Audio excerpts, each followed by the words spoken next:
Good morning, one and all. It's your boy Hawkeye here once again. I'm coming back at you with the newest chapter of One Piece today. This is a chapter where we really go for like a true Zoro versus King fight. And it's pretty hype. It's basically giving us more exposition on Zoro's backstory, even though we already had that from the beginning of the series. However, they go into more in depth with it in Wano lore. So if you guys want to stick around and support what I do, please, I would love for you to hit the subscribe and like button. Also turn on post notifications. It'd be greatly appreciated. And let's jump right into it. Okay, so we started off the cover page this week. This week is the Shigi and Smoker. I have not seen these guys in literal years. Last time we saw him was on Punk Hazard and Smoker's getting his ass handed to him by Doflamingo.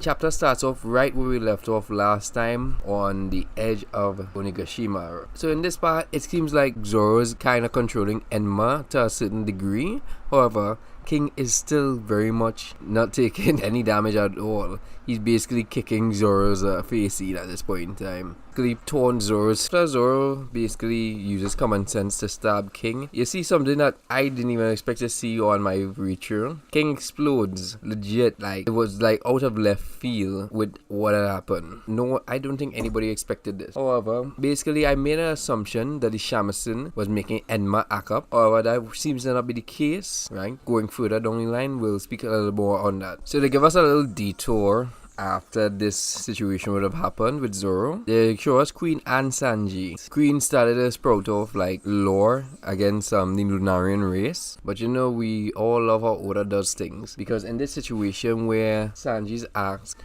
what happened, he was like, nah, you're gonna have to figure that out yourself, my homie. So Queen starts talking mad trash about Zoro, basically stating that he's not gonna win this fight against King, because he's fighting a Lunarian, the last surviving Lunarian of the race.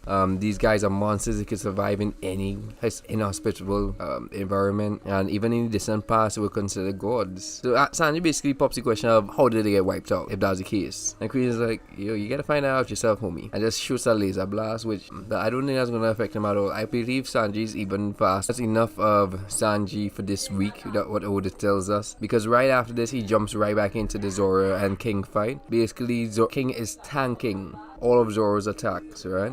Comes to a point where he's literally doing nothing to King. The minute Zoro does his Little Lion song, King just turns around and gets up on an Imperial Tempura Udon and shoots it directly at Zoro. However, Zoro was not able to block it or do anything like that. He was only able to dodge it because Enma at this point would have started to act up once again. So after King attacks Zoro, Zoro does something that I have not seen since Alabasta, where he actually loses his swords. Well, he drops his swords. And last time this would have happened was versus Das Bones during that Alabasta fight, where everything was counting down with the revolution going on and the kingdoms fighting back, and the Baroque agents regains his footing and try to regain his swords, while King's throwing salt in the room, saying, oh, a swordsman that was defeated by his own blade. I never heard of that one before. This gives me some serious David versus Goliath kind of feeling, because at this current point King seems like a very indomitable force. It looks like there's no way that Zoro has a possibility of winning at this current point in time due to the display of King. King's just been taking and tanking everything. King's going all out on Zoro at this point in time. Now Oda gives us a serious blast from the past. Basically after Zoro tries to pick up the Sandai Kitetsu, he gets this flashback of when he was talking to Kozaburo, and then it all the way leaps back to Ippon Matsu, all the way back in Log Tongue, where he originally gave him the Sandai. And it's just like, this is such a small moment, but it's such a big payoff when you think of it. Chapter 100 on the dot itself. So we came full circle.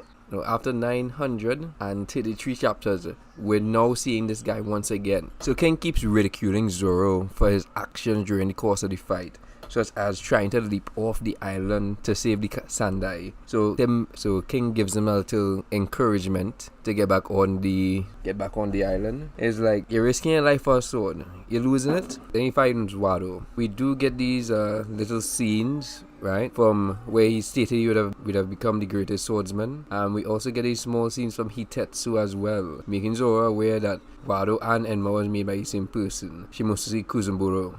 See, after this, King raising for another attack. This time they get a little more action orientated as King rushes Zoro with a devastating headbutt again, knocking him straight through the ground. Now we get another flashback to Zoro's childhood once again. They're giving us a lot more lore going on here. I really love it. I love to see it. Now, we see that Zoro's trying to piece this together. The same way I was when S originally came out. The same way a lot of other people were as well. This is what Oda's basically saying, that the links between Zoro, Kuina, the Wado Ichimonji, all links back to this one individual. The first time we see him, he's just all... Zoro's basically questioning him through the rumors that he would have heard that he was a samurai. From what? He basically brushes off Zoro's questioning and sees Zoro goes to train. Once he witnesses Zoro's dedication, he actually gives him the first two blades that we ever saw him use within the entirety of the series. The red and black, but these swords was actually destroyed by Miho.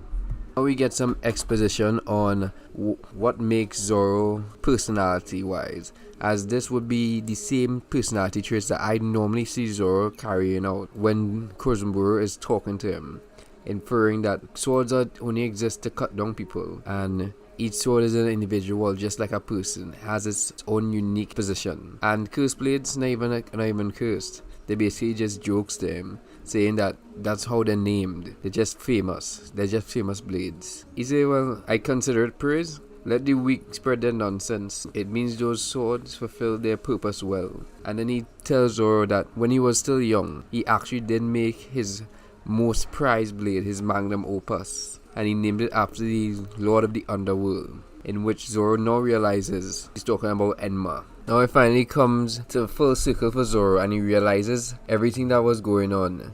He's like, that doesn't seem like a coincidence now, that I just so happened to grow up in Shimosuke village. And he now realizes that it was true. The village Giza, was a samurai of Wano. So at this point it's just like, whoa, this is a whole lot of exposition dump.